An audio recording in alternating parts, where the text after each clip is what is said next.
So I am Cecile Ndjebet. I'm Cameroonian. I'm based in Cameroon. I work in Cameroon. I'm coordinating a national NGO there named Cameroon Ecology. And within the NGO, we are working on community forestry and with an emphasis on the local community rights to forest and land. And I also, leading a regional network. We call it the African Women Network for Community Management of Forests. This is the network which is involved in land tenure issues and mostly the right of women to land and to forests. I'm also part of the steering committee of the civil society organization platform for RRI and climate change in Cameroon. Is that it? RRI. Another job or two, or? Yeah, I have. Yeah, I'm wearing a lot of. I have three cards. I may say, but that's what I'm doing, and yeah, a lot of work, of course. Sure. But I hope I'm useful. And tell me about your work. How do all three fit in, and what does it look like on the ground? Okay. The basis of my work is community rights with special emphasis on women's rights. So being in a community forestry, being in RRI, being in tenure, we are looking how to protect the women's rights, and specifically, and the local community rights globally. And where does RRI fit in? Can I do one thing too? Can you put this under your arm? Okay. The RRI process, Cameroon has started with the RRI process in 2008, and we think that if we are not in, many things can be decided without our opinion, and those things can have a very negative impact on the women and the local communities. And I can cite, for example, right to land, right to tenure, ownership to land and tenure. If we are not within, if we don't follow, if we don't invest ourselves in the RRI process, we are not sure those specific questions, which are issues very important for us, will be taken care of. So that's why we think that there is a straight or a direct link and connection or relation between land tenure and RRI. Mm-hmm. And if we have to have RRI as a success, we need to talk on women tenure or local community tenure right. We see a very direct link to those two. What is the special relationship for, or why on women? What extra threats or what comes at them that comes into play with the forests and land rights? Yeah. I'm very sorry. Yeah. RRI, in my own understanding, has to do with forest, has to do with carbon. And the women are one of the major group using forest and having forest as a most important means for their life. And in our own traditions in my country, and not only in my country, in most of the African countries, women do not own land. It means, and they do not own forest. And in some countries like Cameroon, the tree has its own land right, and the forest has a different right. And if the women who do not own, cannot own land, cannot own trees, are not involved directly in red, they are excluded. So I see red like maybe an opportunity to go for reforms so that we guarantee right to local people, right to women, to forests and forest resources. But if that is not done, then red become a threat to women and to local communities. It's a very difficult question and very complex situation. If we have to go for red, then we need to undergo some priority actions like looking at land tenure, tenure to forests, right to trees, because red has to do with forest. And if we don't, if we take it in that way, then we need to tackle the problem of women, because they are part of the society, they are part of the communities, their lives are dependent on forest. And if now red has to come in and they are excluded, it means they will not have any other means to live. That's where I see the direct relation.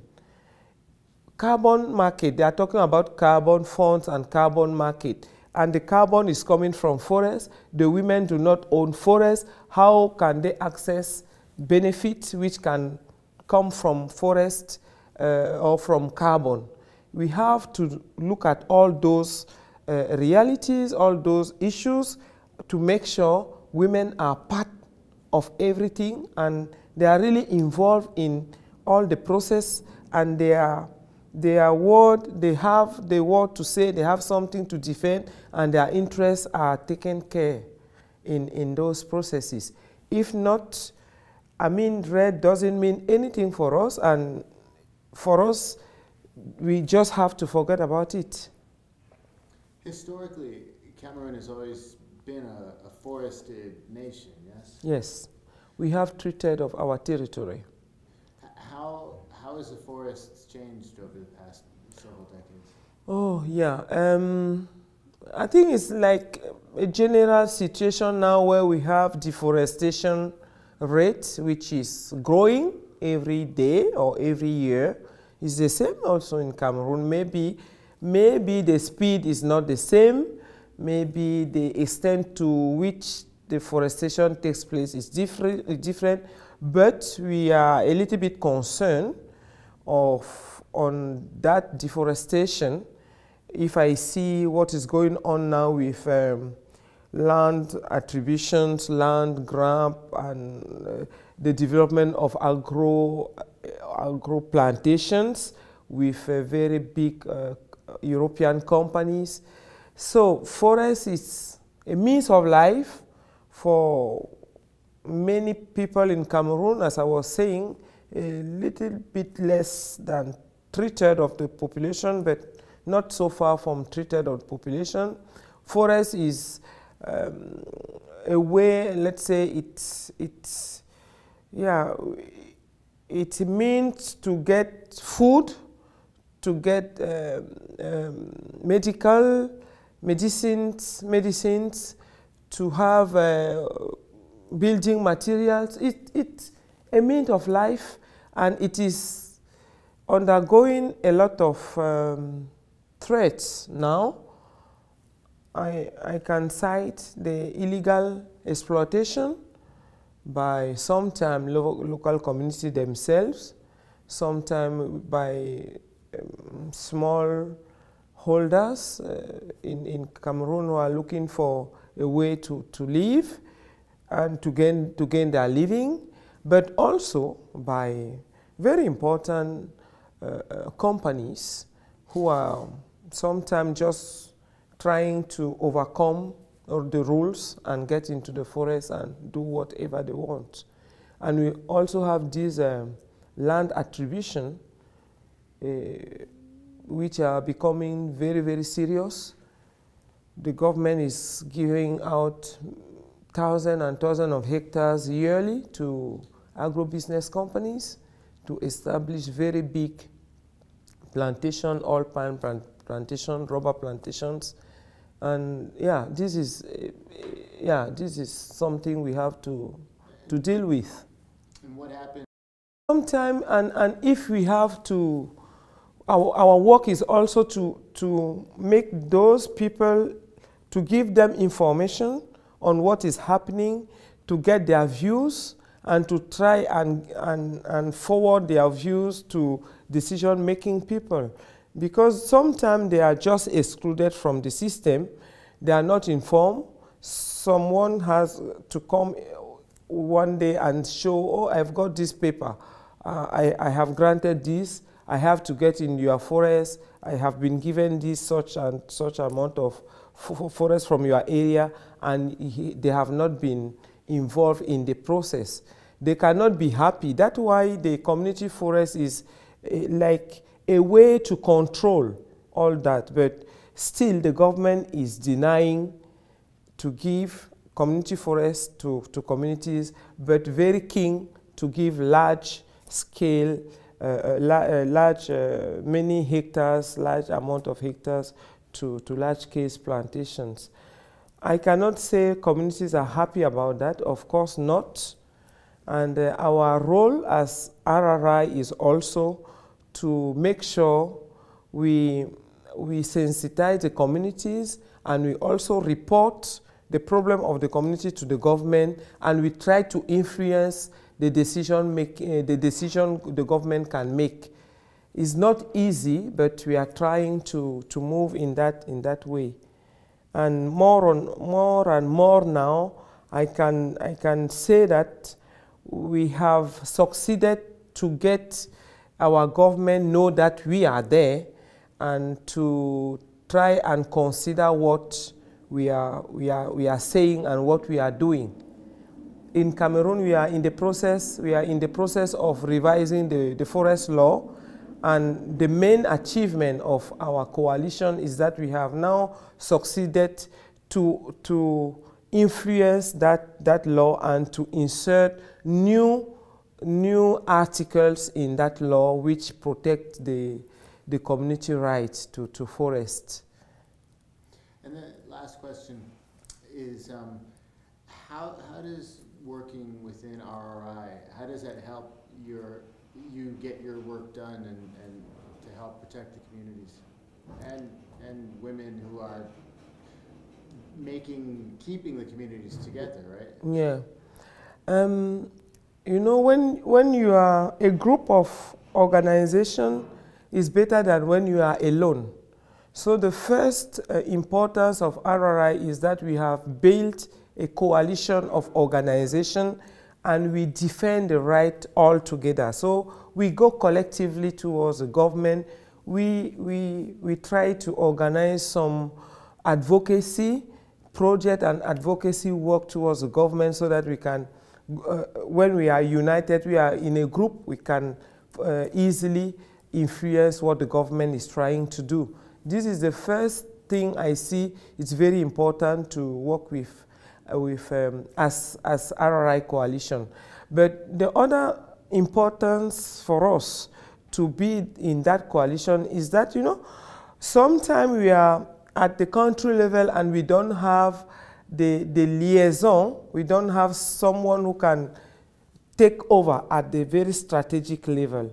So we are at very local level, but we can link to the global level through all these connections RRI have succeeded to establish. And that makes our work more visible.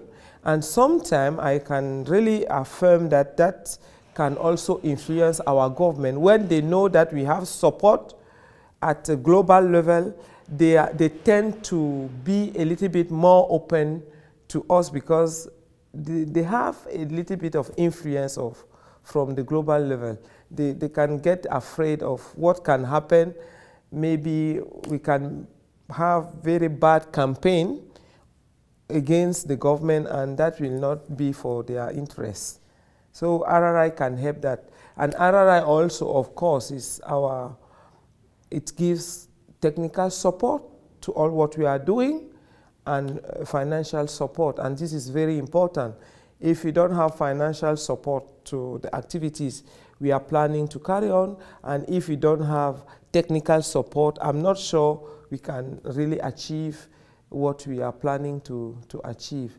So it's all the way a privilege and for me to be part of RRI Coalition. And if I want to talk specifically for women, I think it has been a very good help for us to get organized, to create this women network, which is now not only at the national level, but which is now cover a very good range of countries in West and Central Africa.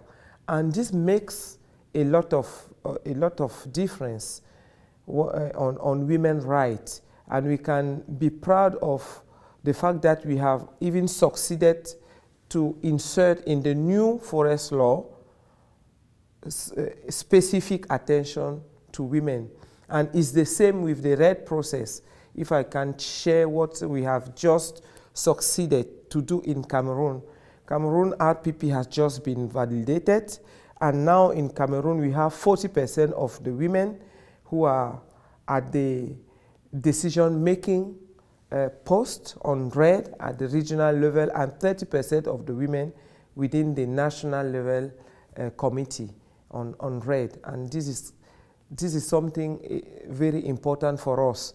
And from there we have succeeded to put in the RPP the women issue mostly on tenure rights and on forests. So it's really helpful. That's great. Yeah. That come in okay? I think so. So we'd also want to see, we just need you to give permission that it's okay for RRI to use this video in promotional purposes. Is that okay? Oh, yes, sure.